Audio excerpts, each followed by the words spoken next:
People have been exchanging goods and ideas on a global scale for millennia. But in the past few decades, since the fall of the Berlin Wall, the opening up of capital markets, the rise of information technology, and the reduction in trade tariffs, the pace of global connectivity has greatly increased, as many countries and people have entered into a single global economy of exchange.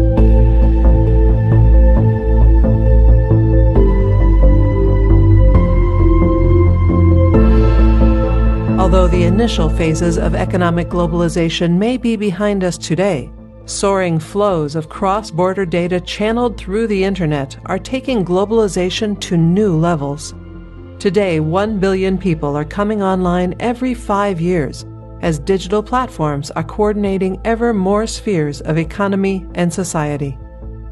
The level of globalization fostered by the information revolution is altogether unprecedented in human history, as the speed with which information, transactions, and capital can travel virtually anywhere on the planet enables the sustained coordination of human activity at a new scale and level of complexity. Globalization of religion. It refers to the historical process, consequences of immigrants, is encourage religion, pluralism, transform the generic religion into a world system, transfer local diverse and fragmented cultural practices. And before I proceed to the report, let's define what is globalization and religion. Globalization, ito ay paggalaw at pagdaloy at paghihikayat ng impluwensya ng mga tao sa iba't ibang bahagi ng daigdig. Pangalawang pagpapaliwanag dito. Ang relihiyon,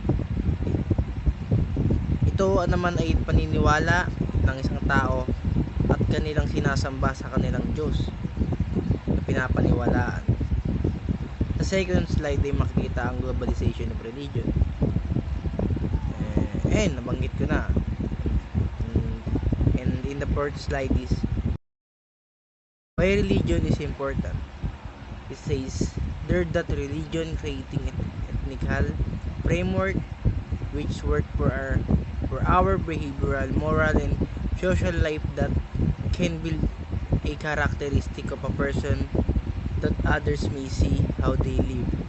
And pagkakaintindi ko sa unang paksang ito ay yung pagiging halaga ng religion sa mga tao. Parang malaking impacto sa mga tao, sa bawat community, dahil parang nakokontrol niya yung paniniwala ng isa. Tsaka parang dito nagbe-base yung mga tao kung ano yung pinagmulan ng isang bagay na dapat paniwalaan natin. Tapos marami yung nababago ng isang relihiyon, tulad na yung takbo ng komunidad, dahil minsan dumidepende tayo sa religion. The effects of religion. First, practice promotes the well-being of individuals, families, and the community. Second, leads to a reduction in the incidence of domestic abuse and crimes. And lastly, it increases the physical and mental health. The religion has an essential role in shaping globalization, that the negative outcomes of globalization points to the need for a positive global ethic, which religions can provide. For example, due to the rapid movement of people from the rural to urban, there are many cases of abuse or violence in the country.